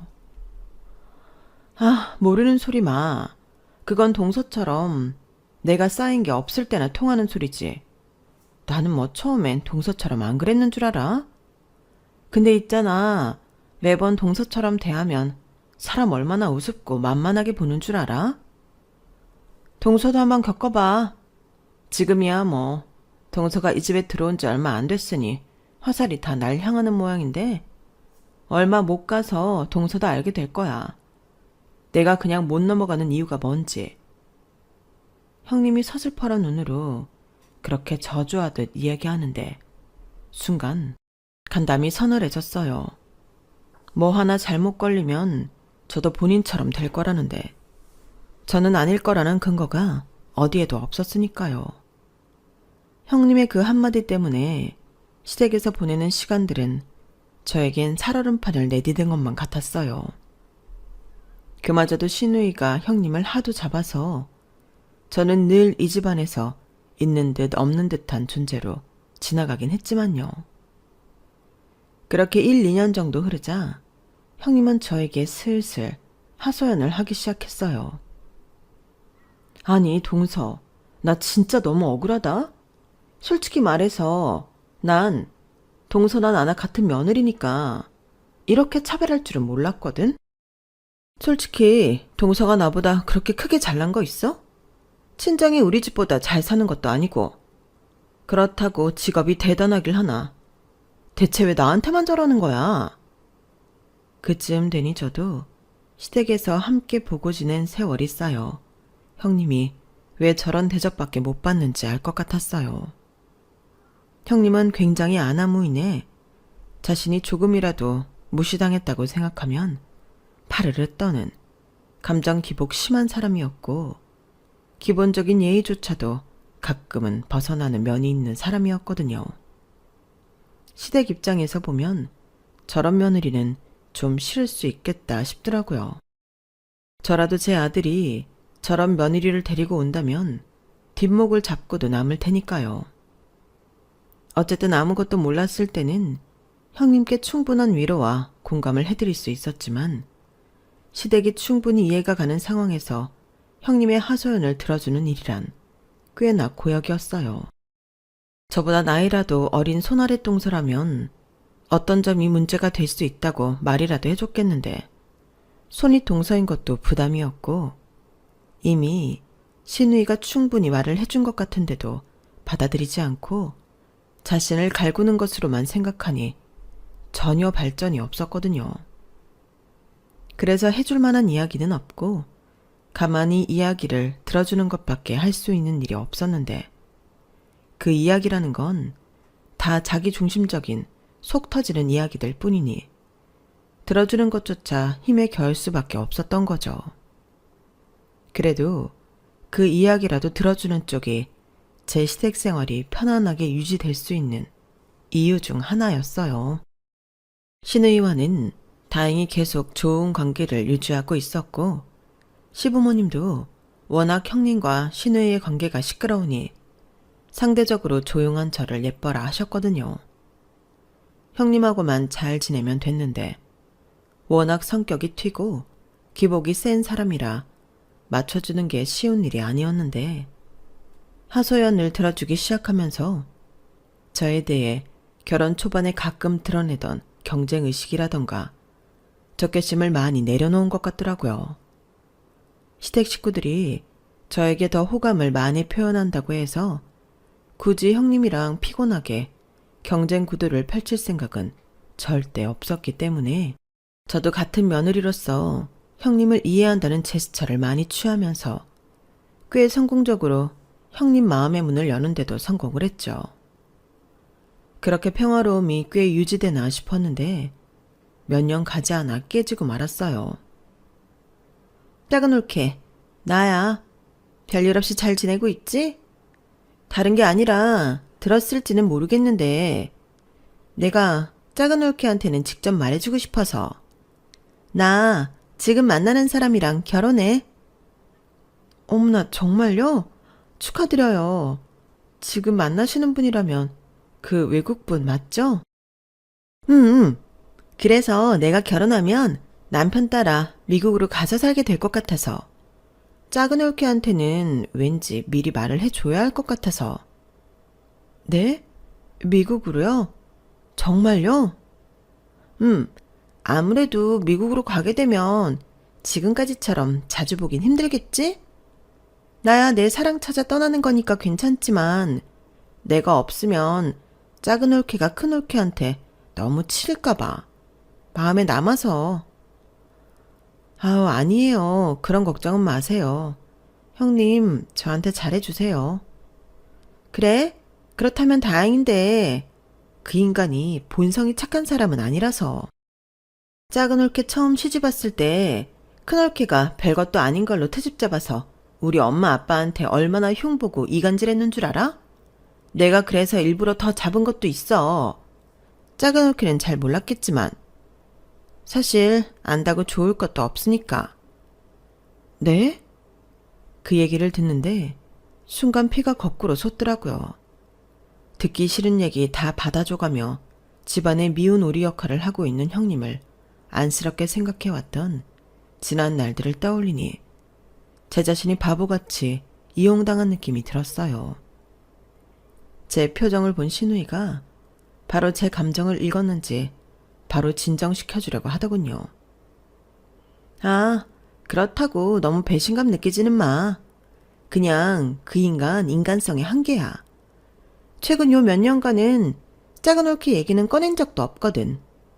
아마 그때부터 작은 올케한테 붙어서 내 욕이나 해댔겠지. 내 말이 맞지? 안 봐도 뻔하다. 아니 그게요. 작은 올케는 내 욕 안 했을 거 알아. 사람 척 보면 알거든. 나도 보통 성격 아니란 소리 많이 듣는데 큰 올케는 진짜 상종 못할 종류의 사람이야. 저런 사람 잡으려고 하니 집안이 맨날 시끄러워졌지. 그 부분은 내가 미안해. 그냥 내가 걱정되는 건 내가 없으면 큰 올케가 너무 활개치고 다닐까봐 걱정이야. 혹시 내가 미국 간 뒤라도 무슨 일 생기면 꼭 연락하라고. 알겠지? 네, 신경 써주셔서 감사해요. 진심으로요. 감사하긴. 그래도 나는 작은 올케 같은 사람이 한 사람이라도 집안에 있어서 다행이라고 생각해. 그렇게 형님에 대한 뒷얘기를 듣고 나니 더 이상은 저도 형님을 예전만큼 맞춰주긴 힘들더라고요. 제가 이렇게 맞춰준다고 한들 본인이 불리한 상황에 오면 언제 또 이렇게 시부모님께 저를 이간질할지 모르니 차라리 책 잡힐 일조차 없게끔 적당히 거리를 두는 게 낫겠다 싶었어요. 동서, 들었어? 신우이 결혼한다는 거. 노처녀인 이유가 있다고. 저 성격을 누가 받아주나 싶었는데 어떻게 시집을 가긴 가네. 아, 속 시원해. 드디어 집안이 좀 조용해지겠다. 그치? 그래도 저는 좀 아쉬운데요. 남편도 아쉬워하고요. 워낙 동생들이랑 각별한 누님이셨잖아요. 아주버님도 아쉬워하지 않으세요? 아쉬워하긴? 감히 내 앞에서 아쉬운 티를 어떻게 내? 지 누나가 마누라한테 어떻게 하는지 알면서도 반감만 하던 주제에. 이제 눈에 가시가 또 누나도 없는데 마누라 떠받들고 살 준비나 해야지. 그동안 당해왔던 거 다 갚아줘야지. 안 되겠어. 내가 얼마나 억울했는지 동서는 알잖아. 안 그래? 그래도 아주버님이 무슨 죄가 있으시겠어요. 아무래도 두 분 사이에서 중재하기 힘드셨을 텐데 아주버님한테 너무 뭐라고 하지 마세요. 뭐? 동서 오늘 좀 이상하다. 전에는 내 말 묵묵히 잘 만들어주더니 오늘은 왜 이렇게 나한테 감나라 배나라 하지? 신우이 이제 곧 간다고 뭔가 헷갈리는 모양인데 신우이가 없으면 그 바로 다음 서열이 나야. 동서가 아니라. 동서 뭐 시댁에서 예쁨 좀 받는다고 안 본 사이에 기세가 등등해진 거야? 네? 그런 건 아니에요. 갑자기 그게 무슨 말씀이세요? 그치? 동서도 이제 말 좀 가려가면서 하자. 어? 내가 그동안 시집살이 한다고 동서 기강을 잘 못 잡았어. 우리 서로 선 넘지 말자. 이때까지 잘해왔잖아. 네. 갑자기 돌변하다시피 변해버린 태도에 너무 기가 막히고 당황스러워서 사람이 벙찌더라고요. 순간 신우이가 왜 저를 염려했었는지 알 것 같은 쎄한 기분이 들었어요. 문성을 벌써부터 드러내니 저도 조심해야겠다는 생각이 확 들더라고요. 하지만 저 날뛰는 성격을 저 혼자 감당하기란 애초에 무리였어요. 아주버님조차 쩔쩔매는 사람을 제가 컨트롤할 수 있을 리가 없었죠. 신우이가 없으니 시부모님한테까지 쌩 난리를 치기 시작하더라고요. 어머님, 아버님, 이번에 동선의 집에 과일 박스 보내셨다면서요? 왜 자꾸 동선에만 챙기세요? 큰며느리라고 그동안 구박 많이 하셨으면 큰며느리 목도 챙겨주셔야죠. 저 그동안 형님 때문에 얼마나 스트레스 받았는데 어머님, 아버님이라도 저한테 잘해주셔야 하는 거 아니에요? 우리가 뭘 작은 집 애들만 챙겼다는 거냐? 지난번에는 너네 집에 한가 선물 좀 챙겨줬잖니. 작은 집 애들 못 챙겨준 게 미안해서 생각나서 보낸 건데 그걸 뭐라고 하면 어떡하라는 거니? 어? 시부모님도 매번 형님에게 시달리는 일이 잦으니 점점 자연스럽게 저희 집을 챙겨주는 일도 줄어들었고 집안끼리의 교류 자체가 희미해지더라고요. 그래도 상식이 안 통하는 사람과는 안 엮이는 게 제일이다 보니 암묵적으로 가족 간의 교류가 줄어드는 것에 대해서 큰 불만이나 트러블은 없었어요. 그렇게 알게 모르게 조용한 분열을 겪고 있던 중 청천벽력 같은 소리가 들려왔어요. 여보, 우리 아버지 검사 결과가 나왔는데 췌장은 말기라고 하시네. 뭐라고? 아버님 얼마 전에 뵀을 때만 해도 멀쩡하셨잖아. 검사 결과 제대로 나온 거 맞아?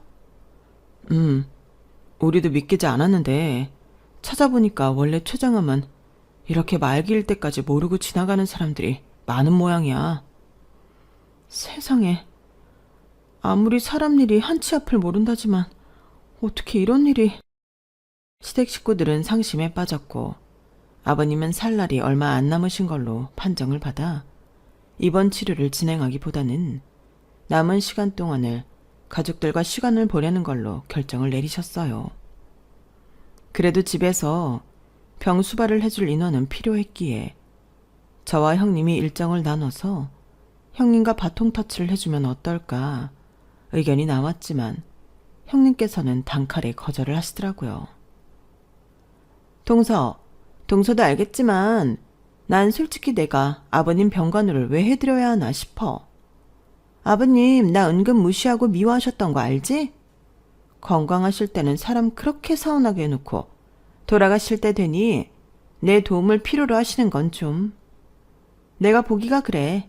내키지도 않고. 동서도 생각해봐.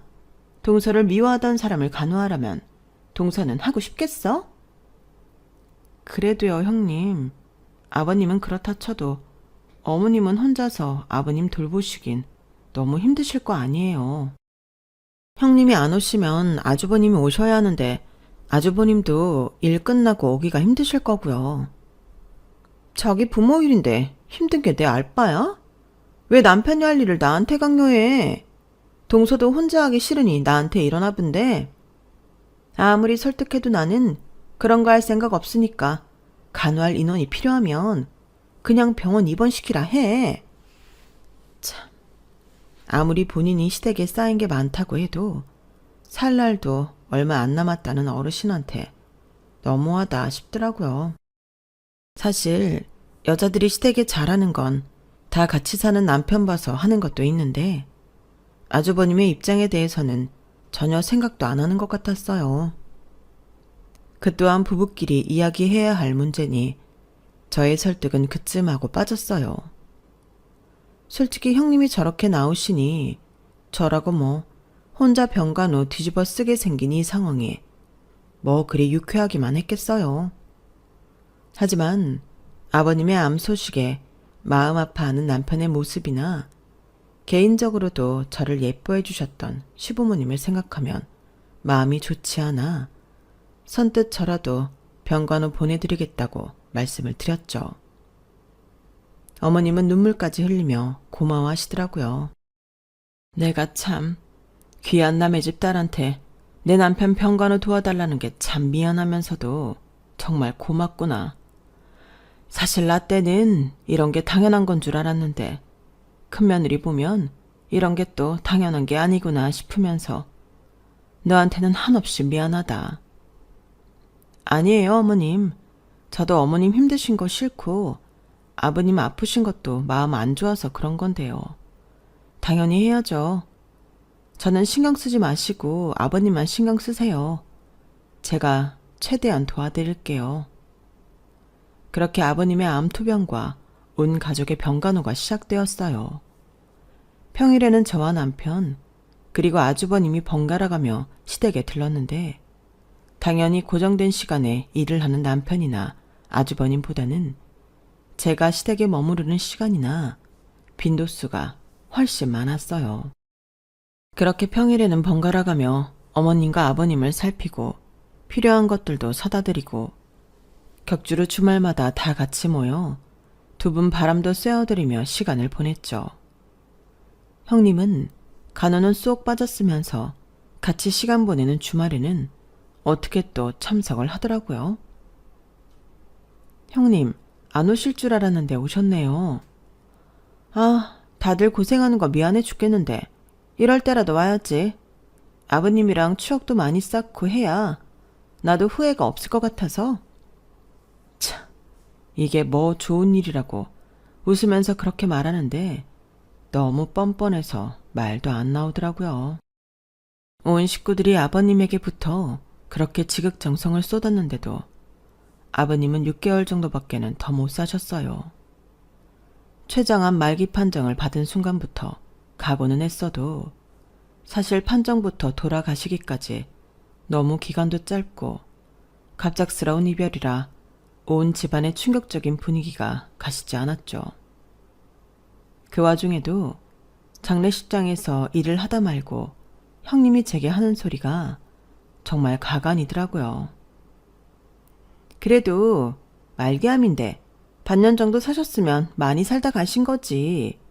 너무 오래 사셔도 식구들 고생만 시킨다는 걸 아버님은 아신 거야. 고맙게 여겨동서. 순간 화가 나서 미국에서 급하게 들어와 시름에 빠져있는 시누이에게 달려가 말을 전해주고 싶었지만 이런 날 소란을 일으키고 싶지 않아 허벅지 꾹 눌러가며 참았어요. 왜 그렇게 시댁에서 이 인간을 인간 취급 안 해줬는지 너무 알 것 같아서 진작 거리 두지 않은 제 자신이 너무 싫어질 정도더라고요. 어머님은 제가 병간호를 가는 동안 가족 모임에만 참석하고 병문안이나 병간호로는 절대 오지 않는 형님에 대해 이런 방구도 하지 않으셨어요. 아버님 때문에 신경 쓸 겨를이 없으셨을 수도 있고 처음부터 형님의 인간성을 파악하고 계셨으니 기대조차 안 하신 걸 수도 있었겠지만 워낙 내색을 안 하시는 분이라 어떤 생각으로 형님을 대하고 계신지는 파악이 잘 안 되더라고요. 마음 같아서는 형님이 한 망언을 온 가족에게 알려서 그동안 받아왔던 무시보다 더한 서름이라도 겪게 해주고 싶었지만 또 그게 다 무슨 소용이겠나 싶더라고요. 한 차례 흥분됐던 감정이 진정되고 나니 역시 저 인간이랑은 상종을 안 하는 게 답이라는 똑같은 결론이 나서 최대한 피해 다니기 바빴어요. 어수선한 분위기 속에 장례식이 끝나고 저와 남편은 어머님을 자주 찾아뵈었어요. 두 분이 사시던 집에 혼자 남은 기분은 상상만 해도 외롭고 끔찍한 기분일 것 같아서 신경이 많이 쓰이더라고요. 아버님이 살아계셨을 때처럼 주말마다 시간을 내서 방문해서 식사라도 같이 하고 손주들도 보여드리고 하면서 어머님이 사별로 인한 우울감을 잠시라도 잊으실 수 있게끔 노력했어요. 남편도 제가 어머님을 많이 신경 쓰고 있다는 걸 알아서인지 고마워하더군요. 여보, 정말 고마워. 주변에 이야기 들어보면 정말 당신 같은 여자가 없는 것 같아. 당신이 이렇게 해준 만큼 나도 더 장인 장모님한테 잘해드리고 싶고 그래. 우리 누나도 예전엔 별나다고 생각했는데 지금 보니 사람 잘 보는 게 맞는 것 같네. 그렇게 위기를 겪으면서 남편과의 관계도 더욱 돈독해졌기에 몸은 힘들지만 마음만은 풍족하더라고요. 그렇게 1년쯤 지났을 때였을까요? 아버님의 기일날쯤 어머님이 중대하게 할 발표가 있으시다며 온 가족을 다 불러 모으셨어요. 남편이 이렇게 된 걸 보니 나도 언제 갈지 모르는 게 사람 인생이라는 생각이 들더구나. 그래서 얼마 없는 재산을 미리 나눠주려고 한다. 네? 재산이요? 어머님께서는 경기도 모 신도시에 있는 15억 아파트와 서울 끝자락에 있는 5억짜리 빌라를 갖고 계신다고 말씀하셨고 그중 15억 아파트를 형님네에게 주고 저희에게 5억 빌라를 주시겠다고 말씀하셨어요. 솔직히 그동안 뭔가를 바라고 잘해드린 건 아니었지만 형님네에 비하면 월등하게 저희가 시댁에 해드린 게 많은 것에 비해 형님네에게 더 큰 재산을 나눠주시는 게 인간적으로 좀 서운한 마음이 들더라고요. 어머나 어머님, 웬일이세요? 저는 당연히 아파트는 동선해 줄 줄 알았는데? 네가 그동안 큰 며느리로서 마음고생한 부분 잘 알고 있다. 우리한테 서운한 감정 많이 쌓아둔 것도 잘 알고 있고 너도 그동안 네가 한 만큼은 보상 받아야 하지 않겠니? 어머, 제가 해드린 게 뭐 있다고. 고생은 우리 동서가 더 많이 한 것 같은데. 그래도 또 큰 며느리라고 이렇게 챙겨주시네요. 정말 감사해요, 어머님. 우리 동서 서운해서 어떡하지? 그 서울 끝자락에 있는 빌라는 집값 잘 오르지도 않을 것 같은데. 어머님, 동서는 이런 부동산에 관심도 없는 것 같은데 그 빌라도 저 주시면 안 돼요? 저 주시면 제가 진짜 기가 막히게 재테크해서 재산 불려놓을 자신 있는데 불린 돈은 동서한테 나눠줄게요. 그게 무슨 말 같지도 않은 소리야. 내가 다 생각이 있어 그렇게 나눠놨으니 여기에 대해서는 찍소리도 하지 마라. 3배 차이가 나는 재산을 줬으면 만족할 줄 알아야지. 어딜 동서 재산까지 탐을 내기는. 죄송해요 어머님. 엄마, 그래도 이 사람이 그동안 아버지 간병도 하고 돌아가신 뒤에는 엄마 신경 쓰인다고 그렇게 찾아가서 잘해드렸는데 솔직히 이건 좀 아니지 않아요? 아무리 엄마가 생각이 있어서 형네 더 재산 증여하는 거라고 해도 저도 저지만 이 사람이 한 것도 많은데 좀 너무한 것 같아요. 남편도 내심 서운했는지 어머님께 한마디 했는데 어머님은 너무 무섭게도 크게 화를 내셨어요. 다들 조용히 해라. 내 재산 내 마음대로 나눠주겠다는데 왜 자식 새끼들이 일이 많들이 많아? 어머님이 화를 내시는 중에도 형님은 저를 보면서 씩 웃으시더라고요. 아, 고생한 우리 동서만 불쌍해서 어떡해. 이래서 시집을 가도 장남한테 가야 된다는 말이 괜히 있는 게 아닌데. 별. 순간 짜증이 확 나고 서러운 마음에 집에 와서 괜히 펑펑 울기도 했네요. 뭘 바라고 한 건 아니었지만 제 성의를 이렇게밖에 인정받지 못하는 것 같은 기분에 눈물이 왈칵 쏟아졌어요. 여보, 내가 미안해. 우리 엄마가 저런 거에 워낙 둔감하셔서. 대신 내가 앞으로 더 잘할게. 응? 남편의 진심 어린 사과와 위로 덕분에 그래도 금방 마음을 회복할 수 있었어요. 재산을 받으려고 했던 게 아니니 금방 훌훌 털어내려고 노력을 했죠. 그런데 정말 사람 일은 한 치 앞도 모른다고 하더니 그로부터 2년 뒤쯤 의외의 소식을 듣게 됐어요. 여보, 그거 들었어? 형네 증여받았던 아파트 앞으로 고압 송전탑이 들어서는 모양이야. 뭐라고? 그럼 거기서 어떻게 살아? 애들도 있는데. 그래서 그 아파트 살던 사람들 다 이사하고 난리가 났다나 봐. 형네도 이사가고 새 주려고 생각은 하고 있다는데 들어오려는 사람이 없어서 문제라고 하는 것 같아. 집값도 계속 떨어지고 있고. 세상에 큰일이네. 좀 찾아보니 2년 전부터 그 부근에 송전탑이 들어서니 많이 인터넷에서는 의견이 분분했던 모양이더라고요. 그 시점에 이미 저희가 받았던 빌라는 재개발이 확정이 되어 집값이 뛰고 있는 상황이었고요. 어머님께서 부동산에 워낙 빠삭하셨던 분이라 이런 점들을 다 염두에 두고 증여를 하셨나 싶은 생각이 들더라고요. 지금은 돌아가셔서 여쭤보지도 못하지만 형님이 빌라를 탐하자 그동안 형님께 화 한 번 안 내고 무덤덤 하셨던 어머님이 몹시 노여워했던 일은 아직도 두고두고 생각이 나거든요. 남편도 같은 생각을 한 모양인지 저에게 묻더라고요. 아무래도 엄마가 다 알고 하신 것 같지? 그러게, 우린 그런 것도 모르고. 역시 사람은 착하게 살고 봐야 한다니까? 사람 잘못 만나서 고생하는 우리 형만 불쌍하지. 살다 보니 그렇게 보답받지 못할 줄로만 알았던 마음이 어떻게든 보답받는 걸 보면서 역시 대가를 바라지 않고 진심을 다해 마음을 베풀면 언젠가는 어떤 식으로든 돌려받게 된다는 걸 다시 한번 느끼게 되더군요. 인생 흘러가는 게 동화책 속 세상처럼 반드시 권선징악, 해피엔딩으로 끝나는 법은 없지만 어떤 일들은 정말 동화 속 교훈처럼 잘 살아온 만큼 돌아오기도 하는 것 같아요.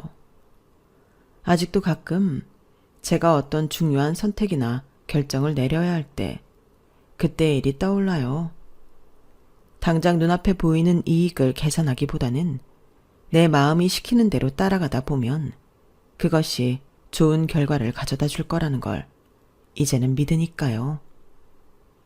제 이야기는 여기까지입니다. 건강이 최고죠. 항상 건강하시고 행복하세요. 여러분, 사연 댓글에 응원과 현명한 조언 부탁드려요. 좋아요와 구독은 저에게 큰 힘이 됩니다. 오늘도 좋은 일 가득하세요.